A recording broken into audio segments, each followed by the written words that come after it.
नमस्कार दोस्तों, मैं आपका दोस्त चेतन चौहान आपको महाभारत के प्रसंग से महाभारत को विस्तार से कहने के लिए आप लोगों की सेवा में हाजिर हूँ। अगर आप लोगों को महाभारत की कथा विस्तार से एक क्रम वाइज सुननी है तो मेरे चैनल कुदरत किस्मत का को सब्सक्राइब करें और शेयर करें। आज की कथा है शेषनाग की प्राप्ति।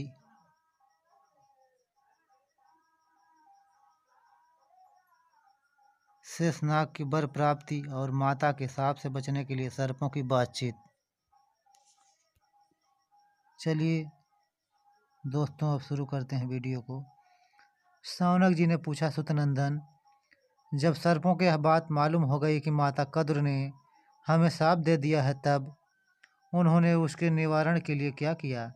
उग्रश्रवा जी ने कहा, उन सर्पों में एक शेषनाग भी थे।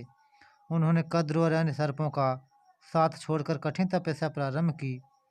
वे केवल हवा पीकर रहते और अपने व्रतों का पूर्ण पालन करते थे। वे अपनी इंद्रियों को वश में करके गंधमादन, बद्रिकाश्रम, गोकर्ण और हिमालय आदि की तराई में एकांतवास करते और पवित्र तीर्थों तथा धर्मों की यात्रा भी करते थे। ब्रह्मा जी ने देखा कि शेषनाग के शरीर का मांस, त्वचा और नाड़ियां सूख गई हैं। उनका सच्चा धैर्य और तपस्या देखकर उनके पास आए और बोले, शेष, तुम अपनी तीव्र तपस्या से प्रजा को संतप्त क्यों कर रहे हो? इस घोर तपस्या का उद्देश्य क्या है? कोई प्रजा के हित का काम क्यों नहीं करते? बतलाओ, तुम्हारी क्या इच्छा है?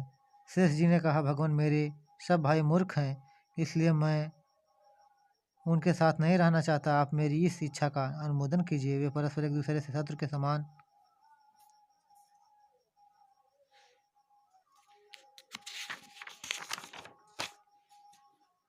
डाह करते हैं।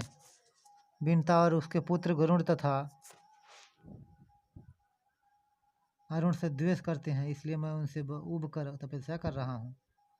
विंता नंदन गरुड़ निसंदेह हमारे भाई हैं। अब मैं तपस्या करके यह शरीर छोड़ दूंगा। मुझे चिंता है तो इस बात की कि मरने के बाद भी उन दुष्टों का संग न हो। ब्रह्मा जी ने कहा, श्रेष्ठ, मुझसे तुम्हारे भाइयों की करतूत छिपी नहीं है।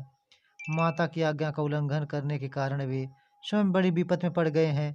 आज तो मैंने उसका परिहार भी बना रखा है। अब तुम उनकी चिंता छोड़कर अपने लिए जो चाहो वर मांग लो। मैं तुम पर प्रसन्न हूँ, क्योंकि सौभाग्यवश तुम्हारी बुद्धि धर्म में अटल है। तुम्हारी बुद्धि सर्वदा ऐसी ही बनी रहे। शेष जी ने कहा, पितामह, मैं यही वर चाहता हूँ कि मेरी बुद्धि धर्म, तपस्या और शांति में संलग्न रहे। ब्रह्मा जी ने कहा, शेष, मैं तुम्हारे इंद्रियों और मन के संयम से बहुत प्रसन्न हूँ। मेरी आज्ञा से तुम प्रजा के हित के लिए एक काम करो। यह सारी पृथ्वी पर्वत, वन, सागर, ग्राम, बिहार और नागरों के साथ हिलती झेलती रहती है। तुम इसे इस प्रकार धारण करो जिससे यह अचल हो जाए।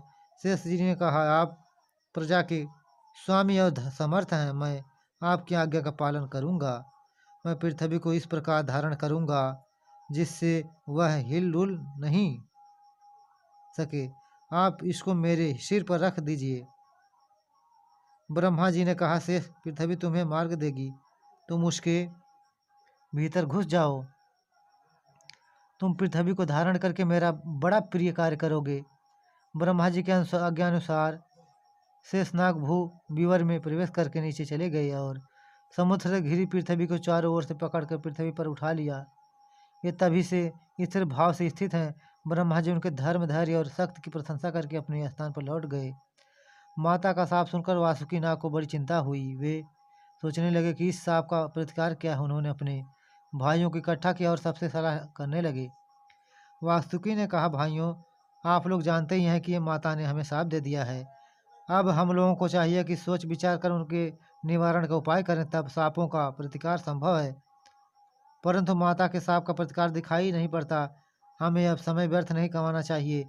विपत्ति आने से पहले ही उपाय करने से काम बन जा सकता है। सब ठीक ठीक कहकर सभी बुद्धिमान और चतुर सर्प विचार करने लगे। कुछ नागों ने कहा, हम लोग ब्राह्मण बनकर जन्मेजय से भिक्षा मांगे कि तुम यज्ञ मत करो। कुछ ने कहा, हम मंत्री बनकर ऐसी सलाह दें जिससे यज्ञ ही ना हो पावे। किसी ने कहा कि उनके पुरोहित को ही डस कर मार डाला जाए, पुरोहित के मरने से अपने आप यज्ञ रुक जाएगा। धर्माता और दयालु नागों ने कहा, राम राम, ब्रह्म हत्या करने का विचार तो मूर्खतापूर्ण और अशुभ है। विपद के समय धर्म से ही रक्षा होती है, अधर्म आश्रम आश्रय लेने से तो सारे जगत की ही सत्यानाश हो जाएगा। कुछ नागों ने कहा, हम बादल बनकर यज्ञ की आग बुझा देंगे। कुछ बोले, हम यज्ञ की सामग्री चुरा लाएंगे। कुछ ने कहा, हम लाखों आदमियों को डस लेंगे। अंत में सर्पों ने कहा, वासुके, हम सब तो यही सोच सकते हैं, अब आपको जो अच्छा लगे वह उपाय शीघ्र कीजिए। वासुकी ने कहा, हमें तो तुम लोगों के विचार ठीक नहीं जान पर जच रहे, इन विचारों में अव्यवहार्य बहुत अधिक है। चलो हम लोग अपने पिता महात्मा कश्यप को प्रसन्न करें और उनके आज्ञानुसार काम करें। जिस प्रकार हम लोगों का हित हो वही काम करना। मैं सबसे बड़ा हूँ, भलाई बुराई की जिम्मेदारी मेरे ही सरी होगी, इसलिए मैं बहुत चिंतित हो रहा हूँ। उनमें एक एलापत नाम का नाग था। उसने सब सर्पों और वासुकी की सम्मत सुनकर कहा कि भाइयों, उस यज्ञ का रुकना अथवा जन्मेजय का मान जाना संभव नहीं है। अपने भाग के अपराध को भाग्य पर ही छोड़ देना चाहिए। दूसरे के आश्रय से काम नहीं चलता। इस विपद से बचने के लिए मैं जो कहता हूँ उसे आप लोग ध्यानपूर्वक सुनिए। जिस समय माता ने यह साप दिया था उस समय डर कर मैं उसी गोद में छिप गया था। वह क्रूर साप सुनकर देवताओं ने ब्रह्मा जी के पास जाकर कहा, भगवान, कठोर हृदय कद्र को छोड़कर ऐसी कौन सी स्त्री होगी जो अपने पुत्र से अपनी संतान को साप दे डाले। पितामह स्वयं अपने भी उसके साप का अनुमोदन ही किया, निषेध नहीं किया। इसका क्या कारण है? ब्रह्मा जी ने कहा, देवताओं, इस समय जगत में सर्प बहुत बढ़ गए हैं। वे बड़े क्रोधी, डरावने और विषैले हैं। प्रजा के हित के लिए मैंने कद्र को रोका नहीं। इस साप से क्षुद्र पापी और जहरीले सर्पों का ही नाश होगा। धर्मात्मा सर्प सुरक्षित रहेंगे। और यह बात भी है कि यायावर वंश में जरत्कारु नाम के एक ऋषि होंगे। उनके पुत्र का नाम होगा आस्तिक। वही जन्मेजय का सर्प यज्ञ बंद करा सकेंगे।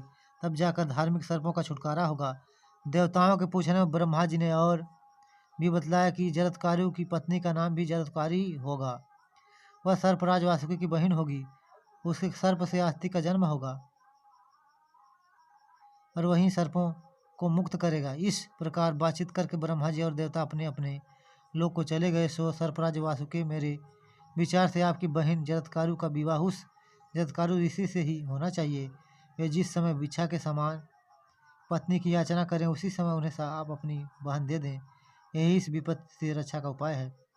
एलापत की बात सुनकर सभी सर्पों ने प्रसन्न चित्र से कहा, ठीक है, ठीक है। तभी से वासुकी नाग बड़े प्रेम से अपनी बहन की रक्षा करने लगे। उसके थोड़े दिनों बाद ही समुद्र मंथन हुआ, जिसमें वासुकी नाग की नेति मथने वाली रस्सी बनाई गई।